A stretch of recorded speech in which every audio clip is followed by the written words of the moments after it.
Assalamualaikum warahmatullahi wabarakatuh. A very good evening to all audience and panelists. Welcome to our Naitokoto show. 私たちのショーへようこそ。私はバティシャです。俺はモデレート。Alhamdulillah that God have given us life and healthy to be in this show on 17th Shawwal. It is a good day to discuss and debate about beauty in Islamic architecture. Nowadays, many questions about Islamic architecture are bring up in our society, are wondering what exactly Islamic architecture are. But before we discuss more about it, let me introduce our lovely and charming panels. Okay. First panels are A.R. Pooja, the daughter of Akruddin from Agra, India. Second panel, A.R. Elizabeth, the first daughter to Mr. Jamaluddin from Manchester. The third, A.R. Ishtalgul from Istanbul, Turkey. Merhaba. And the last charming panel is A.R. Danish Q.Y. Lim from Wuhan, China. So give applause. Okay. Then let me explain about what is beauty Islamic architecture. Islamic culture has given some of the most beautiful architectural masterpieces to the world. We can see the geometrical, such as straight line that reflect Islamic care about math. Second, arabesque, which is symmetry, repetitiveness, unique sense. And the third is calligraphy, which represent words from Al-Quran and from words of Islam. Let's see the example of Sheikh Zaid Grand Mosque that made of white marble domes, reflective pools, gold plate, and Swarovski chandelier. So, is Islamic architecture is just about beautiful, or the structure, or the function? So, let's discuss with our lovely panels. I'm going to read first question. Okay. Hello, A.R. Puja. How are you? Okay. I want to. Can you tell us more about how Islamic architecture began and its origin? You may begin. Okay. First of all, okay, say hey everybody, apa kabar? How are you guys? Okay. From this question, I can tell you Islamic architecture is part of the branch of the art field produced by a group of human society that natural nature love for beauty. Hence, Islamic architecture is always respected and appreciated because its goal is to increase faith and pity in Allah. Architecture also plays a role in fulfilling physical and spiritual demand that have a relationship in material and spiritual terms. Therefore, Islamic has set guidelines so that the arts can be provided appropriate function and meet the requirement of Islamic Sharia. Islamic art was not born in the birth of Islam. However, it was starting point for the development of Islamic architecture, when the Quba mosque was built by the Prophet Muhammad sallallahu alaihi wasallam in Quba, which in line with Sharia. Later, the construction of the Prophet Muhammad, the construction of Prophet Mosque took the example of the Quba Mosque in its architecture foundation. Thank you, A.R. Puja. It's very interesting to hear that, to hear your explanation.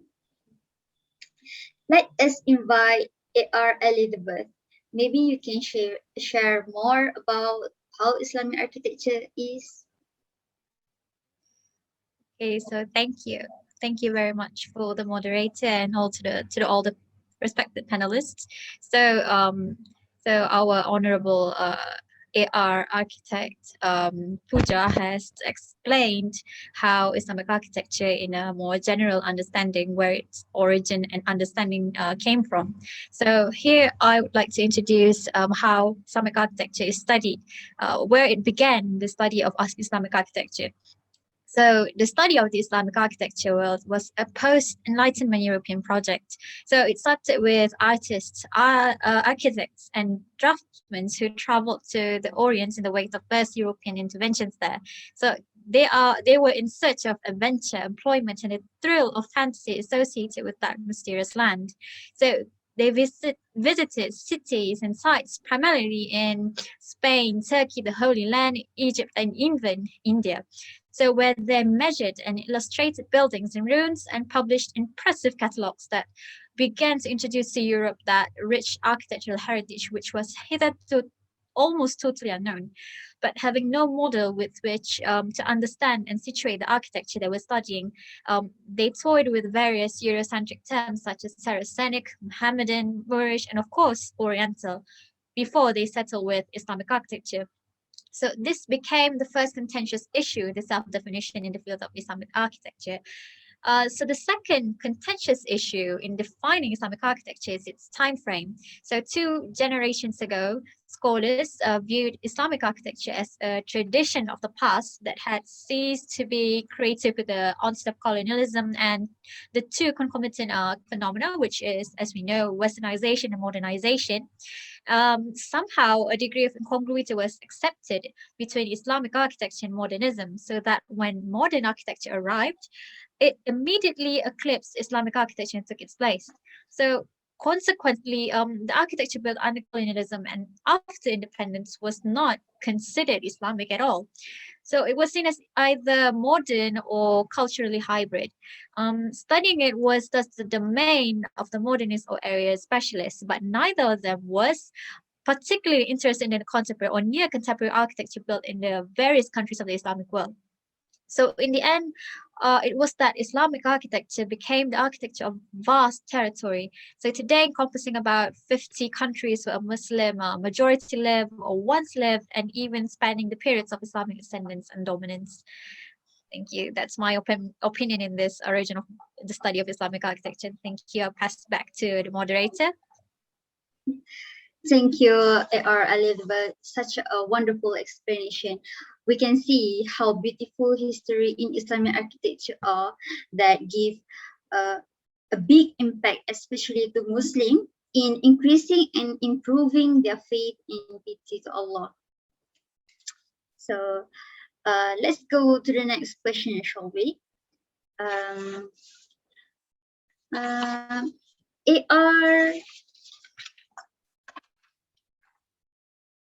Ali Shagul, I think you can explain what are the elements of Asian Islamic architecture do we still witness today? Is there a fundamental basis that determines Islamic architecture? If so, how does the Maqasid Shariah relate closely to choose based in determining architectural beauty? Okay, thank you to the moderator for the question. Okay, first thing first, the elements of the ancient Islamic architecture we can still witness until today.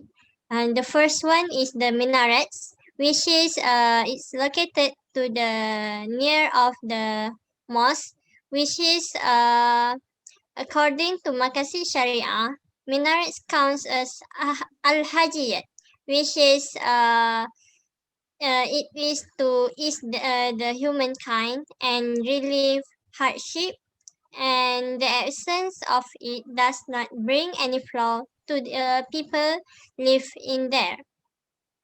For example, the primary function of the minarets is to allow the muezzin to call the worshipper to prayer from an elevated point.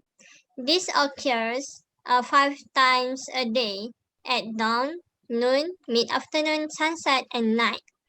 Without the minarets, the muezzin can also call the worshipper, but if there's minarets, the sounds will be clear and louder, and it will ease the muezzin to call the Muslim to pray, as pray is the most essential things as Muslim.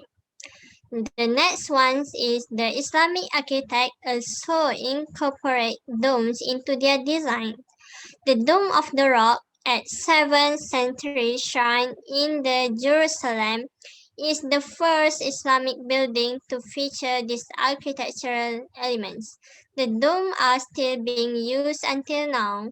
According to Makasi Sharia, domes also counts as al-hajiyat, which is the importance of the dome is the symbol of beauty and greatness of Islam. It is to make it easier to find the mosque, as the dome located above will make it easier for the people to see it. The dome also determines the Qibla direction, as an air circulation place, lighting stars, and so more. The dome also being used to minimize the number of columns in a big scale building.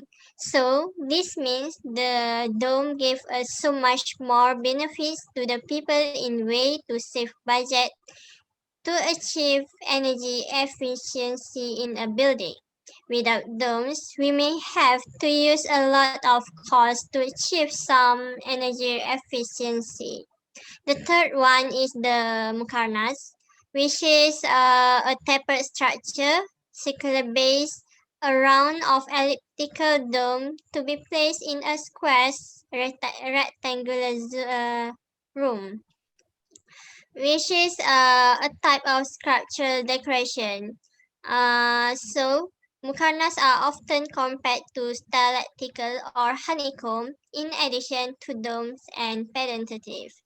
This unique ornamentation also adorns vault culminating in monochromatic sculpture ceiling that contrasts the surrounding tile. That's all from me. Thank you.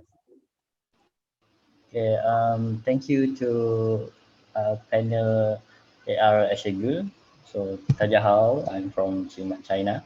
So, can I add some information regarding to AR Ashegul just now, moderator? Yes, you may. All Professor. right. So, I want to add a feature which is called an arc. So, an arc. So, this is an arc. So, an arc is quite common when we see Islamic city. So when we enter Medina or Mecca, so evident in both entrance, in interiors, Islamic art are categorized into four main styles: pointed, ogi, horseshoe, and multifoil. So the pointed art features a rounded design with tapered apex. So this type of art would eventually become an essential element of Gothic architecture. So the first one is the Ogi art. It's like the pointer art. However, its points is composed of two S-shaped lines committing in more sinuous silhouette. Okay, so like this, there's an S. Okay, so next is the horseshoe arc, also known as keyhole arc. It's associated with Moorish architecture, as its crown can be either rounded or pointed. Ni. This type of structure is defined by dramatic widening and narrowing of its sides. So lastly is the horseshoe arc. The multifold arc is characteristic of Moorish architecture. This arc feature multiple foils or leaves resulting in a scallop shape. So this is the horseshoe arc. So in these cases, it is categorized as al-hajiyat in Maqasid Syariah, which means it is important for Muslim to know which place are and at. So it's like a guidance to know where we are or where we heading to. So it's like a masjid. So there's an arc. When we go to the entrance, we see an arc in masjid.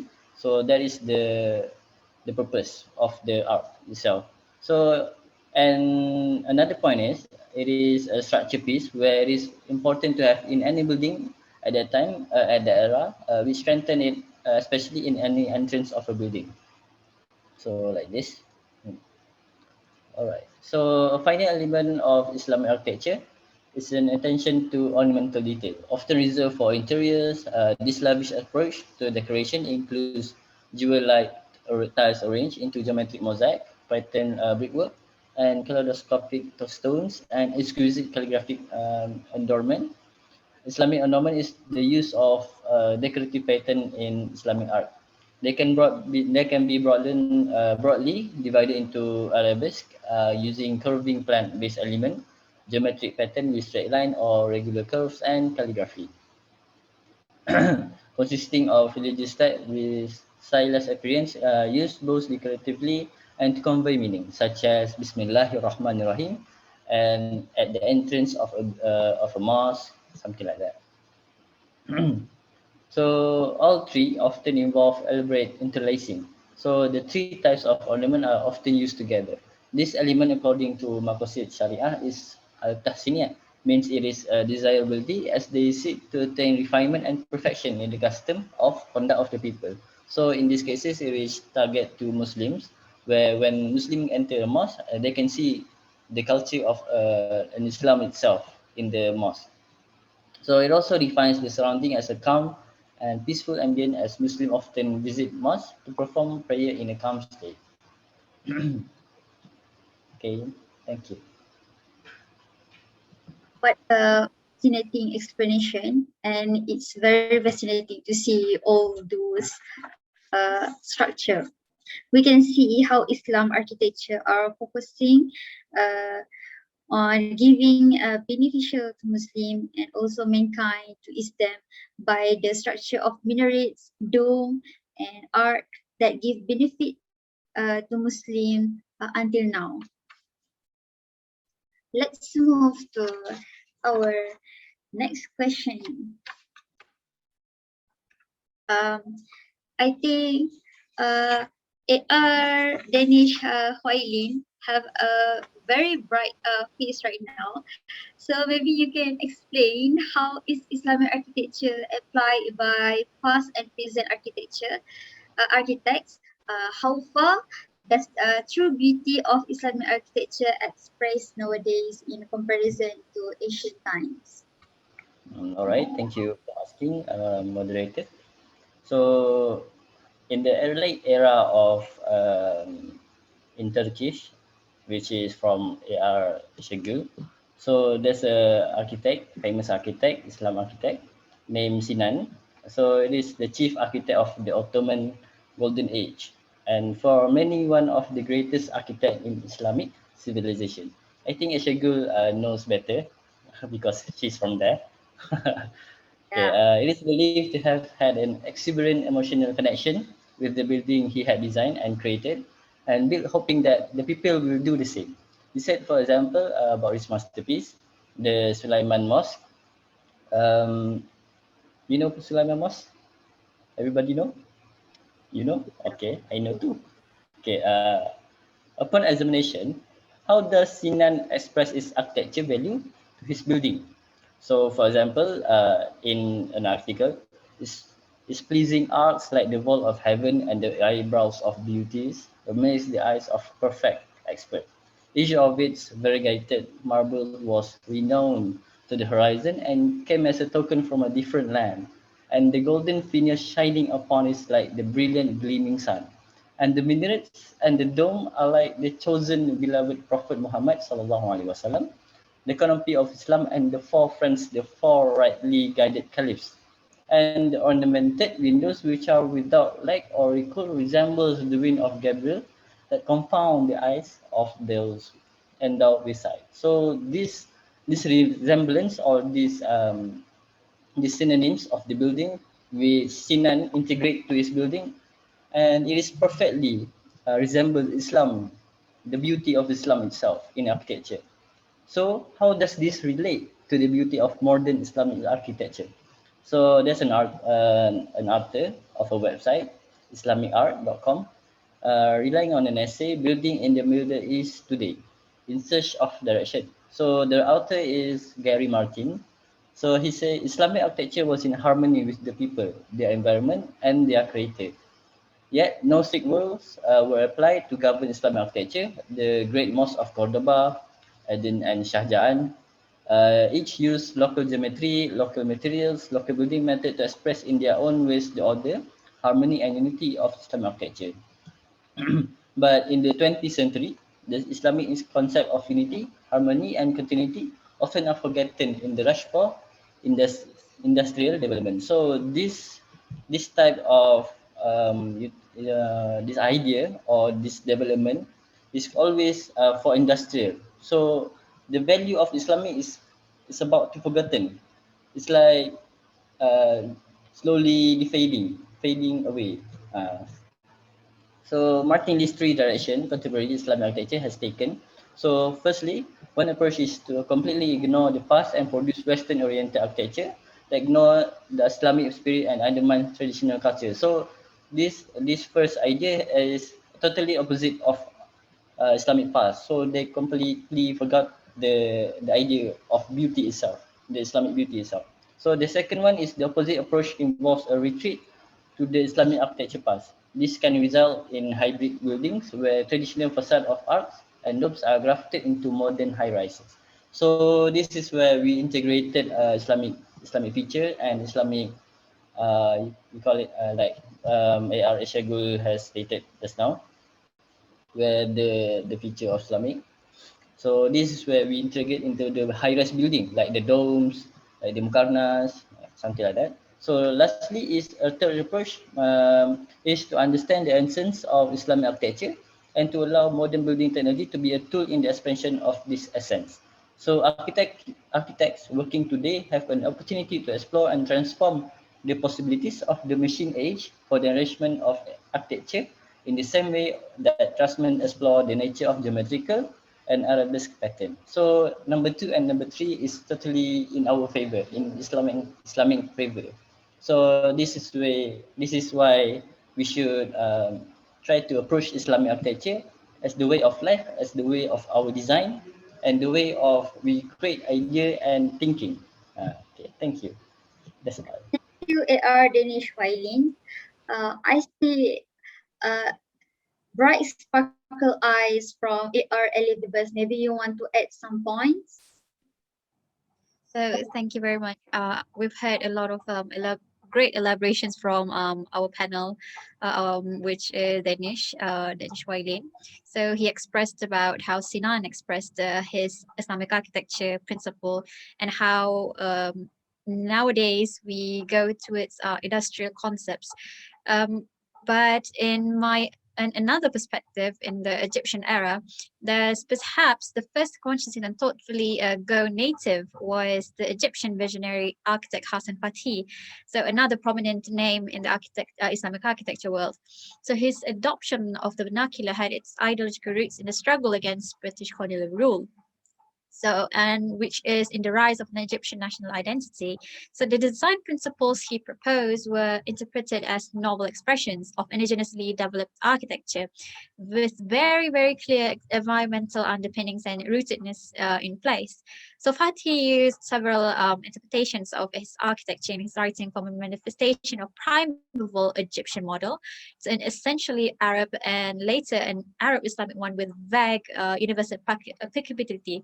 So he identified a ubiquitous Arab courtyard house with its architectural adaptation to the harsh desert environment as the model for his own architecture. So these are all reference to notions of the serene and protected family life, which are between the terms of sakina, serenity, so sakan, abode, harim, womanfolk or segregated section of house, and the root of haram, protected or forbidden. So, in addition to a more symbolic index dealing with the perception of the unique God, and the images of his promised paradise was subsequently added to the normative paradigms of Fatih's architectural model. So so the next significant historical shift in the field of Islamic architecture was the articulation of an ideology that saw Islam as the identity. So the ruling and the religious elites of Gulf region had a tremendous impact of the trajectory of architecture in the Islamic world in recent decades. So in the 1980s, became the decade of readily identifiable Islamicized postmodern architecture everywhere in the Islamic world. So there were the post-traditionalists who, like Hassan Fatih before them, looked for inspiration in the vernacular, again, the vernacular architecture of the region, such as Badgir or Windcatcher. So there were also the free and often arbitrary melanges of diverse historical forms and patterns drawn from a wide range of Islamic styles. Somewhat more colorful is the work of those architects who dip into the exuberance of postmodernism to produce loud formalist compositions. So this trend culminated with the grand structures produced by large international firms working in the Gulf. So these foreign designers reinterpreted visual symbols and historical motifs and used them in otherwise altruistic designs, such as the gigantic Hajj terminal in Jeddah by Som, which was inspired by the Bedouin tent itself. And another one would be the Kuwait National Assembly Complex, designed by John Adson, that evoked the sale of the traditional dough in a gesture not too dissimilar to Adson's earlier iconic project in Sydney, Australia. And more recently, the Qatar Islamic Museum by I.M. Pei, which was created in 2009, claims an inspiration from the bold and simple domed fountain of the Mosque of Ibn Tulun in Cairo as the basis of its cubic design. So as we can see here, there's this in the Egypt era or the Egypt timeline, they implement a lot of those ancient Islamic architecture understanding into the present designs. So in a way, we can see even though there's this movement of Arab, but there's still the implementation of traditional designs into the present day. So we can see there's this combination uh, innovation where we create the blend of the past and the present. So the present today doesn't completely ignore the past. So we can see that from this example. Thank you. Thank you very much for a beautiful and wonderful explanation from A.R. Elizabeth. Uh, Now we can understand more on how Islamic architecture in implementing two different timelines, even though time have passed, but the character that define physical Islamic architecture remains the same throughout the years, with the little twist from innovative ideas of today. Okay, now let's invite A.R. Ishagul to answer question 4. Hello Ishagul. Hello A.R. Ishagul. How does Islamic architecture reshape a country perspective of the built environment? What is the lesson learned from understanding the true beauty of Islamic architecture? Okay, thank you for the question, moderator. Okay, for the question, we can see how the evolution of shape and function over the time was influenced by the political and the cultural situation of the population. The term of the Islamic architecture was coined in the 19th century. It is a thought and is named after the Islamic cultural legacy, not a condition where Islamic faith is enshrined. As Western East Asia call it, the term of Islamic building refers to a product created by Muslims in which forms are combined with the ideas that move around and grow through time, based on time. It should be also highlighted that Muslims appreciate the tradition of any individuals. any individuals, even in the field of architecture and craft, art, and so more, especially if it does not contradict with the Maqasid Sharia, it can be built. So, if they consume what is generated just by each without regard and for their privacy, they will be de-identified. We should emphasize that aesthetic phenomena in Islamic architecture, the fact that it was so lovely to be consistent with the reality of the requirements, is not the destination for the architecture since it would produce divergence in beauty. What characterizes Islamic architecture is that it defends itself from external influences while still meeting the demands of its people. We may focus on several forms for a concept in different Islamic ages, such as the governmental concept, society, and the economic, to assure that proof the adjustments in Islamic architecture are always suitable for concept of every existent period. Thank you. Thank you so much, AR Elishable. It's very beautiful to hear your explanation. Uh, I see smile on AR Puja. Maybe you want to add some more Yeah, explanation. uh, I agree with Ishigul just now. Okay, for me, how does Islamic architecture change the perspective of the country? Islamic architecture is a functional architecture using local material and free from artistic dogmas such as symmetry or the artificial and expensive Greek and Roman orders. The result was free elevation, free forms, and often exciting composition that still stand as the masterpieces of the world architecture, reflecting function, simplicity, comfort, and beauty, which are major requirements of the Sharia. It is clearly shown that Islamic architecture is not 100% depends on the physical, but it is the beauty of its functionality for the users. That is why Islamic architecture is not only happened in Central Asian countries, it could happen around the world. For example, in Malaysia, China, Indonesia, and many more. For example, in China, the architecture changes the people perspective about Islamic architecture when the mosque was built in their country.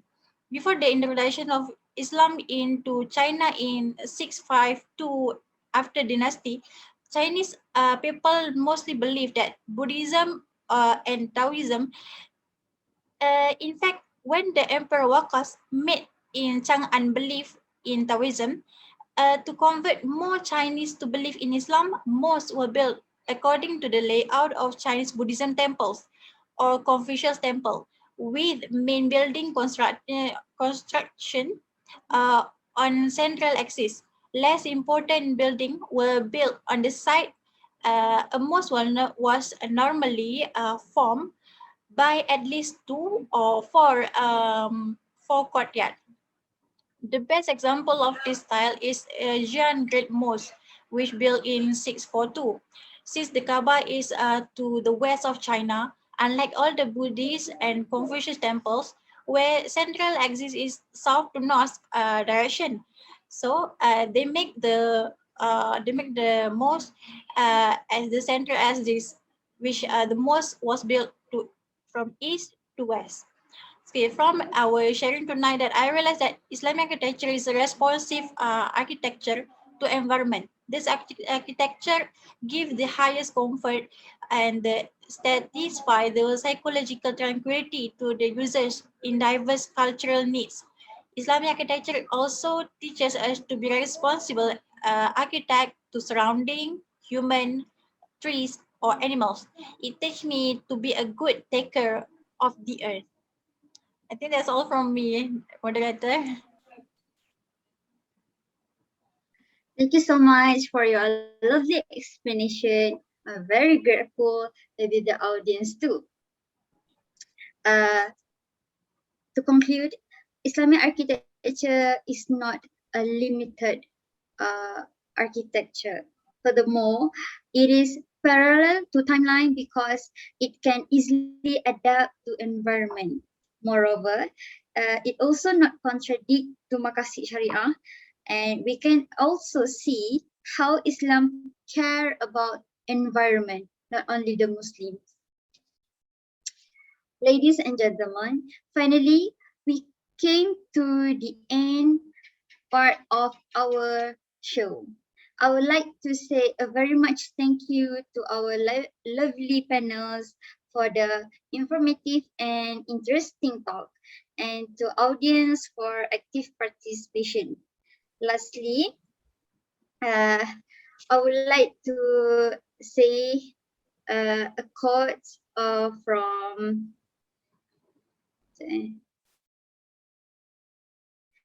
a quote from Shaika Nasir Al-Nas.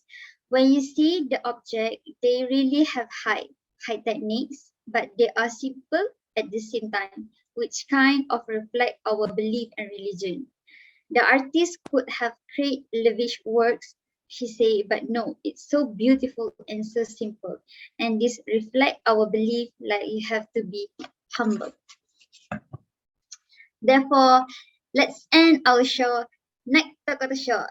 みんな、よくやった。さよなら、こんばんは。ありがとうございます。Bye. Thank you. Good night, everybody. Thank you.